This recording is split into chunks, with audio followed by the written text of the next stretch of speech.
이번 분석을 시작하기 앞서 투자 판단의 최종 책임은 투자자 본인에게 있다는 점을 명확히 말씀드립니다. 저희는 단순 참고용 정보나 분석을 제공할 뿐 특정 종목이나 섹터에 대해 매수나 매도를 절대 추천하는 것이 아닙니다. 오늘 우리가 함께 살펴볼 주제는 바로 조비 에비에이션이죠. 그리고 이들이 꿈꾸는 미래도시 항공교통에 대한 이야기입니다. 네, 반갑습니다. 보내주신 자료들을 쭉 훑어보는데 와, 이게 그냥 단순히 하늘을 나는 자동차 하나 소개하고 끝나는 게 아니더라고요. 아, 그렇죠. 스케일이 훨씬 크죠. 네, 이 비행기를 현실로 만든 그 배터리 기술에 정말 놀라운 진보, 그리고 거기서 한 발 더 나아가서 장거리 비행의 미래를 바꿀 수소 에너지의 가능성까지 정말 거대한 그림을 그리고 있었어요. 맞습니다. 단지 한 회사의 제품이 아니라 하나의 산업 생태계가 어떻게 탄생하고 있는지를 보여주는 그런 자료들이었죠. 그래서 이번 탐구의 목표는 아주 명확합니다. 과연 이 전기 수직 이착륙 항공기, 우리가 흔히 이비티올이라고 부르는 이게 정말 공상과학 영화를 넘어서서 우리 출퇴근길의 풍경을 바꿀 수 있을지, 네. 그 심장부에 있는 기술과 또 현실적인 가능성을 제대로 한번 파헤쳐 보겠습니다. 자, 그럼 이 이비티올, 전기 수직 이착륙 항공기라는 게 대체 뭔지부터 좀 짚고 가보죠. 보통 하늘을 나는 택시라고도 많이 하잖아요. 네, 가장 이해하기 쉬운 표현이죠. 저도 처음에 그냥 조금 조용한 헬리콥터 아닌가? 이 정도로 생각했는데 보내주신 자료에서는 이걸 무려 파괴적 혁신의 산물이라고까지 표현하더군요. 네, 파괴적 혁신. 기존의 교통체계를 완전히 뒤엎을 수 있다는 건데 이게 좀 과장된 표현은 아닐까요? 어떻게 보세요? 저도 처음에는 그 표현이 조금 거창하게 들렸어요. 하지만 이 기술의 본질을 깊이 들여다볼수록 그 표현이 정말 정확하다는 걸 알게 되죠. 아, 그런가요? 네, 파괴적 혁신이라는 게 뭐랄까, 단순히 기존 제품보다 성능이 조금 더 좋은 걸 의미하는 게 아니거든요. 그렇죠. 그냥 더 빨라지거나 하는 정도가 아니라 맞습니다. 아예 경쟁의 판 자체를 바꾸는 새로운 가치를 시장에 들고 나오는 겁니다.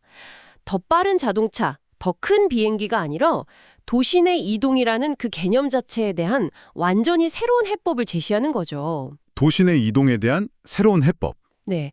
꽉 막힌 도로 위에서 그냥 시간을 버리는 대신에 도시의 3차원 공간, 즉 하늘길을 활용해서 오히려 시간을 창출해내는 거니까요. 이건 패러다임의 전환이라고 봐야 합니다. 와, 시간을 창출한다는 관점이 굉장히 흥미롭네요. 그럼 그 새로운 가치의 핵심이 뭘까요? 자료를 보니까 가장 중요한 특징으로 100% 전기 추진, 이걸 꼽던데요. 이게 왜 그렇게 중요한 거죠? 바로 소음과 안전성, 이 두 가지 때문입니다. 소음과 안전성? 네. 혹시 도심 한복판에서 헬리콥터 소리 직접 들어보신 적 있으세요? 아, 그럼요. 정말 귀가 찢어질 것 같죠. 특히 병원 근처나 이럴 때. 어마어마하죠. 그 소음 때문에 헬리콥터는 도심 한복판에 맘대로 뜨고 내릴 수가 없습니다. 허가된 장소가 극히 제한적이죠. 네, 민원도 엄청날 거고요. 바로 그겁니다. 하지만 eVTOL은 여러 개의 작은 전기 모터와 프로펠러를 분산시켜서 사용하기 때문에 이륙할 때 발생하는 소음이 일반 헬리콥터의 100분의 1 수준에 불과해요. 100분의 1이요. 네, 자료에 따르면 그냥 옆 사람이랑 평범하게 대화가 가능한 정도라고 합니다. 이건 뭐 기술을 과시하려는 게 아니고요. 도심 항공 서비스가 대중에게 사회적으로 받아들여지기 위한 최소한의 그리고 필수적인 조건인 셈입니다. 아, 그렇군요. 그러니까 기술이 아무리 좋아도 너무 시끄러워서 주민들이 전부 반대하면 이건 뭐 사업 자체가 불가능하다. 이런 이야기네요. 정확합니다. 기술의 성공이 아니라 사업의 성공을 위한 전제 조건인 거죠. 일리나 있네요. 그럼 안전성 측면은 어떤가요? 전기가 내연기관보다 더 안전하다고 단정할 수 있는 건가요? 네, 구조적인 측면에서 훨씬 안전하다고 볼 수 있습니다. 헬리콥터를 한번 떠올려 보시면요. 거대한 메인 로터 하나랑 꼬리 로터, 그리고 그 둘을 연결하는 수많은 복잡한 기계 부품들로 움직이거든요. 네, 보기만 해도 복잡하죠. 이 중에 단 하나라도 잘못되면 바로 큰 사고로 이어질 수 있는 구조죠. 반면에 조비의 이비티어 같은 경우는 6개의 독립적인 전기 모터로 구동이 됩니다. 6개나요? 네, 그래서 비행 중에 모터 하나가 멈춘다거나 심지어는 2개가 동시에 멈춰도 나머지 모터들만으로 충분히 안전하게 비행하고 착륙할 수 있도록 설계가 되어 있습니다. 아, 그런 다중화 설계가 되어 있군요. 그렇죠. 이런 다중화, 영어로는 redundancy라고 하는데 이 설계가 전기 추진 시스템이 가진 가장 큰 장점 중 하나입니다. 그리고 미국 FAA 같은 규제 당국이 가장 중요하게 또 가장 까다롭게 보는 부분이기도 하고요. 그렇군요. 성능도 궁금한데요. 조종사 1명에 승객 4명이 타고 최고 속도가 시속 200마일. 네, 시속 약 322km죠. 와, 322km면 서울에서 부산까지 직선 거리가 한 325km 정도 되니까 이론상으로는 거의 1시간이면 갈 수 있는 속도네요. 정말 대단한데요? 그렇죠. 속도 자체도 물론 인상적이지만 이 기술의 진짜 가치는 사실 그런 장거리 이동보다는 교통체증이 정말 극심한 대도시 안에서 빛을 발합니다. 아, 도시 내 이동해서요? 네. 예를 들어서 뉴욕 맨해튼 도심에서 JFK 공항까지 가는 길이요. 보통 차로 가면 1시간에서 막히면 1시간 반까지도 걸리거든요. 아, 정말 끔찍하죠. 근데 이걸 EVTOL을 타면 단 7분 만에 갈 수 있다는 겁니다. 7분이요? 1시간 반이 7분이 된다고요? 네. 이건 단순히 시간을 조금 아끼는 수준이 아니죠. 사람들의 생활 반경과 도시의 공간 구조 자체를 완전히 재정의할 수 있는 그런 잠재력을 가진 변화라고 봐야 합니다. 듣고 보니 정말 파괴적이라는 말이 어울리네요. 그런데 이런 전기 비행기라는 아이디어 자체는 사실 꽤 오래전부터 있었잖아요. 있었습니다. 근데 왜 하필 지금, 이제 와서야 이게 현실이 된 걸까요? 역시 그 답은 배터리에 있는 거겠죠? 정확합니다. 바로 그겁니다. 모든 혁신에는 기술적인 임계점이라는 게 존재하는데 EVTOL에게는 그게 바로 배터리의 에너지 밀도였습니다. 에너지 밀도. 네, 즉 같은 무게에 얼마나 많은 에너지를 담을 수 있느냐 이게 관건이었죠. 아시다시피 비행기는 단 1g의 무게도 정말 중요하니까요. 그렇죠. 무게를 줄이는 게 핵심이죠. 그런데 과거처럼 무겁고 에너지 효율이 낮은 배터리로는 사람을 태우고 의미 있는 거리를 날아간다는 게 물리적으로 그냥 불가능했습니다. 자료에 나온 수치를 보니까 그 발전 속도가 정말 실감이 나더라고요. 32년 전, 그러니까 1990년대 초반에 쓰던 니카드나 니켈 수소 배터리. 네, 옛날 배터리죠.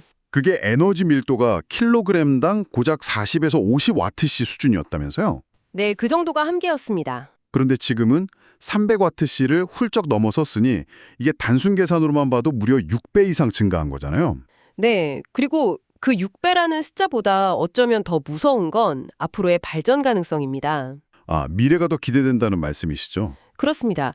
현재 실험실 레벨에서는 이미 500와트시에 근접하는 배터리들이 나오고 있고요. 와, 500이요? 네. 그리고 자료에서 언급된 몇몇 프로토타입들은 심지어 1000와트시를 목표로 하고 있습니다.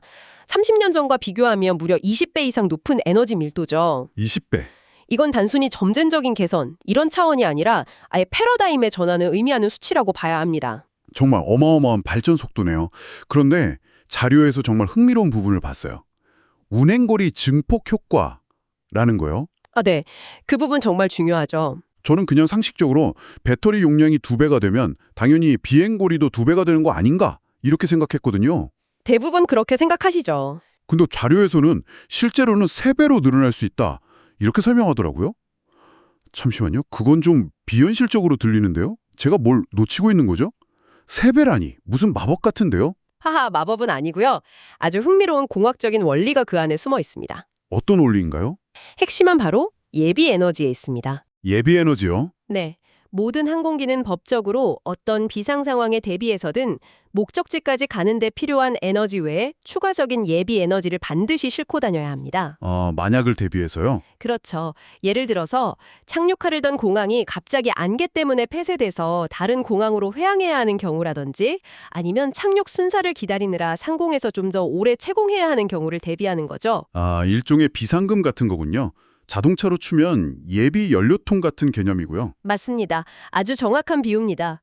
그런데 이 예비 에너지의 양은 비행거리가 늘어난다고 해서 똑같이 비례해서 늘어나는 게 아니에요. 보통 특정 시간, 예를 들어 추가로 30분을 더 비행할 수 있는 양, 이런 식으로 고정되어 있습니다. 양이 고정되어 있다. 네. 자, 이제 배터리 기술이 발전해서 전체 에너지 용량이 2배가 되었다고 한번 상상해 보세요. 이때 비상금, 즉 예비 에너지의 절대량은 그대로 둡니다. 네, 그건 법규니까요. 그럼 늘어난 에너지 용량 전체가 고스란히 어디로 갈까요? 그게 전부 실제 운원 가능한 거리에 추가되는 거군요. 바로 그겁니다. 그래서 초기 에너지가 적을수록 이 증폭 효과는 훨씬 더 극적으로 나타납니다. 1이 2가 되는 게 아니라 1에 1.5가 더해져서 2.5가 되는 그런 식의 효과가 나타나는 겁니다. 와, 그렇군요. 예비분은 고정값이니까 추가되는 에너지는 전부 보너스 마일리지처럼 그대로 운항 거리에 쌓이는 거네요. 이건 정말 생각도 못한 부분이었습니다. 이게 바로 에너지 밀도 발전이 가져오는 비선형적인 폭발적인 섭는 향상의 비밀이죠. 그럼 이 기술이 현재 조비의 항공기에는 구체적으로 어떻게 적용되고 있나요? 현재 조비 항공기의 공식 스펙을 보면요. 총 비행 가능 거리는 150마일에서 200마일, 그러니까 우리한테 익숙한 단위로는 약 240에서 320km 정도 됩니다. 네, 240에서 320km? 그런데 자료를 보면 실제 상업운항은 100마일, 즉 160km 정도의 노선에서 시작할 거라고 해요. 그건 왜죠? 기술적으로는 훨씬 더 멀리 갈 수 있는데 굳이 더 짧은 노선부터 시작하는 이유가 있나요? 마케팅 측면에서는 우리는 300km도 갈 수 있습니다 하고 자랑하는 게 더 유리할 텐데요? 바로 그게 조비의 아주 영리하고 또 신중한 전략입니다. 전략이요? 네, 앞서 우리가 이야기했던 안전, 그리고 대중의 신뢰를 얻기 위해서죠. 운행 가능 거리의 거의 3분의 1에서 많게는 절반가량을 통째로 예비 에너지로 확보해서 그 어떤 예상치 못한 상황에서도 대처할 수 있는 초안전 슈퍼세이프 시스템을 구축하겠다는 겁니다. 말 그대로 과할 정도로 안전마진을 확보하는 거군요? 맞습니다. 초기 시장에 진입할 때 사람들이 가질 수 있는 막연한 불안감, 저거 타다가 떨어지는 거 아니야 하는 그 공포를 정면으로 돌파하겠다는 거죠. 하긴 처음 나오는 비행기니까 그런 걱정을 할 수밖에 없겠네요. 그렇죠. 우리 비행기는 멀리 간다고 자랑하는 것보다 우리 비행기는 절대 무슨 일이 있어도 떨어지지 않는다는 절대적인 신뢰를 주는 게 장기적으로 훨씬 중요하다고 판단한 겁니다. 정말 현명한 전략이네요. 기술력을 과시하기보다 사용자의 마음을 먼저 읽고 가장 큰 걱정거리부터 해결해주겠다는 거니까요. 신뢰가 쌓이면 그때 운항거리를 늘려도 늦지 않는 거고요. 네, 시장을 정말 잘 이해하고 있는 거죠. 자, 그럼 이야기가 자연스럽게 다음 단계로 넘어갑니다. 배터리 기반의 eVTOL이 도심 내 단거리 이동의 해법이라면 서울에서 부산을 간다거나 아니면 더 먼 도시 간 이동은 어떻게 해결해야 할까요? 네, 그게 다음 질문이죠. 이 자료는 그 해답으로 수소를 지목하고 있습니다. 네, 배터리의 에너지 밀도가 아무리 발전한다고 해도 무게라는 물리적인 한계는 분명히 존재합니다. 그렇죠. 배터리 자체가 무거우니까요. 더 멀리 가려면 더 많은 배터리를 실어야 하고, 근데 그 배터리 무게 때문에 비행기 자체가 무거워져서 오히려 효율이 급격하게 떨어지는 지점이 오거든요. 수지가 안 맞는 구간이 온다는 거군요. 맞습니다. 일정 거리 이상, 예를 들어서 한 300km에서 400km를 넘어가기 시작하면 배터리만으로는 경제성이 나오지 않게 됩니다. 그때부터는 완전히 다른 에너지원이 필요해지는 거죠. 그런데 이게 그냥 막연한 추측이나 희망사항이 아니라는 게 중요해요. 조비는 이미 수소 전기 하이브리드 항공기로 500마일, 약 800km를 비행하는 시연에 성공했다는 내용이 자료에 있더라고요. 네, 그게 2021년에 있었던 일이죠. 800km면 서울에서 제주도를 왕복하고도 남는 거리인데 이건 정말 완전히 다른 차원의 이야기인데요. 그렇죠. 배터리 eVTOL이 도시내 교통의 혁명이라면 수소 하이브리드는 도시 간 교통의 혁명을 이끌 잠재력을 가진 기술입니다. 여기서 그럼 중요한 질문이 생기죠. 왜 하필 수소인가? 네, 바로 그 질문이죠. 그 답은 자료에 명확히 나와 있더라고요. 바로 압도적인 에너지 밀도 때문이다. 정확히는 무게당 에너지양을 뜻하는 비에너지, 스페시픽 에너지가 엄청나게 높기 때문입니다. 그 수치가 정말 충격적이었습니다. 수소의 비에너지가 현재 최고 수준의 리튬이온 배터리보다 무려 100배나 높다고요. 100배? 상상하기 힘든 수치죠. 심지어 지금 우리가 쓰는 항공유, 즉 제트 연료보다도 3배나 높다는 걸 보고 제 눈을 의심했습니다. 바로 그겁니다. 수소는 현존하는 화학 연료 중에서 무게 대비 가장 강력한 에너지를 가지고 있는 물질입니다. 장거리 비행의 판도를 바꿀 게임 체인저가 될 수밖에 없는 이유죠. 그렇군요. 이 수소 전기 하이브리드 시스템을 사용하면 전기 추진의 장점인 저소음과 높은 안전성은 그대로 가져가면서 운행 거리는 그야말로 폭발적으로 늘릴 수 있게 됩니다. 장점만 결합하는 거네요. 네, 도시간 이동은 물론이고 수색 구조나 긴급 화물 운송처럼 오랜 시간 하늘에 떠 있어야 하는 그런 특수 임무에도 완벽한 해결책이 될 수 있는 거죠. 그런데 잠깐만요. 저를 포함해서 아마 많은 분들이 수소하면 반사적으로 폭발 이미지를 떠올리잖아요. 아, 그렇죠. 힌덴부르크. 네, 바로 그 1937년 힌덴부르크 비행선 참사의 그 유명한 흑백 사진이 머릿속에 너무 강하게 박혀 있으니까요. 이 자료에서는 이걸 거의 90년 된 세뇌, 브레인워싱에 가깝다고 아주 강하게 지적하던데 이 오래된 공포를 어떻게 넘어서야 할까요? 이 부분은 정말 과학적으로 명확하게 짚고 넘어갈 필요가 있습니다. 대중의 인식과 과학적 사실 사이의 간극이 가장 큰 분야 중 하나죠. 네, 저도 이번에 자료 보고 깜짝 놀랐습니다. 결론부터 말씀드리자면 힌덴부르크 참사의 주범은 수소가 아니었습니다. 네, 수소가 아니라고요? 네. 물론 수소가 타긴 했지만 화재의 시작과 확산의 주된 원인은 아니었다는 겁니다. 당시 독일과 미국의 전문가들이 조사를 통해 밝혀낸 실제 화재 원인은 비행선의 외피, 그러니까 껍데기를 칠했던 페인트 성분의 가연성 물질이었습니다. 페인트요? 네. 알루미늄 가루와 산화철이 섞인 이 도료가 당시 악천후 속에서 발생한 정전기 불꽃에 의해서 불이 붙으면서 거대한 화재로 번진 거죠. 잠시만요. 그러니까 수소 때문이 아니라 껍질에 칠한 페인트 때문에 불이 났다는 건가요? 그럼 수소는 그냥 억울한 누명을 쓴 거네요. 거의 90년 동안? 그렇죠. 물론 그 불이 내부에 있던 수소에 옮겨 붙긴 했지만 우리가 흔히 상상하는 것처럼 수소 자체가 팡! 하고 폭발한 게 아닙니다. 아, 폭발이 아니었군요? 네, 화재였죠. 오히려 수소는 물리적인 특성상 폭발하기가 매우 어렵습니다. 왜 그런 거죠? 우주에서 가장 가벼운 원소이기 때문입니다. 공기보다 무려 14배나 가벼워요. 그래서 어딘가에서 누출이 되더라도 그 즉시 위로 솟구쳐서 대기중으로 빠르게 흩어져 버립니다. 아, 가벼워서 바로 날아가 버리는군요. 네, 자료에서 말하는 대류 현상입니다. 오히려 우리한테 익숙한 LPG 가스처럼 공기보다 무거운 가스가 바닥에 깔리면서 폭발성 혼합기체를 만드는 것보다 훨씬 안전하다고 볼 수 있죠. 그러고 보니 힌든부르크 영상에서도 불길이 위로 막 치솟았던 것 같아요. 바로 그게 증거입니다. 불길이 옆으로 퍼진 게 아니라 위로 거세게 치솟았던 것. 그게 바로 수소가 빠르게 위로 날아가면서 탔다는 증거죠. 이야, 90년 가까이 솟고 있었다니 좀 억울한데요? 저 어릴 때 본 다큐멘터리에서 그 장면을 보고 수소는 정말 위험해서 절대 쓰면 안 되겠다고 생각했었는데 말이죠. 마치 영화 조스 때문에 세상의 모든 상호가 식인상호라고 오해하는 것과 비슷한 상황이죠. 아, 정말 적절한 비유네요. 결국 이 수소 에너지의 미래는 기술 개발도 물론 중요하지만 이런 오래된 공포와 오해를 바로잡기 위한 대중교육과 투명한 소통에 달려있다고 볼 수 있습니다. 네. 기술은 이미 상당한 수준에 도달했지만 이 사회적 수용성이라는 마지막 허들을 넘지 못하면 반쪽짜리 성공에 그칠 수밖에 없으니까요. 자, 그럼 오늘 나눈 이야기들을 한번 종합해보면 미래 항공교통에 대한 아주 구체적인 청사진이 그려지는 것 같습니다. 네, 우리는 명확하게 두 갈래로 뻗어나가는 미래를 보고 있는 겁니다. 두 갈래라? 네, 첫 번째 갈래는 도심 내 단거리 이동입니다. 이건 고밀도 배터리를 심장으로 삼은 eVTOL들이 책임지게 되겠죠. 우리의 출퇴근과 도시 내 물류를 더 빠르고 조용하고 또 친환경적으로 바꾸는 역할입니다. 그리고 또 다른 하나의 갈래는 도시와 도시를 연결하는 장거리 비행 혹은 장시간 비행이 필요한 특수 임무 영역이네요. 맞습니다. 여기서는 배터리의 한계를 수소 하이브리드 시스템이 완벽하게 보완해주는 아주 이상적인 공존의 모습이 그려지고요. 바로 그 에너지 솔루션의 이원화, 이게 핵심입니다. 각자의 장점을 극대화하는 거죠.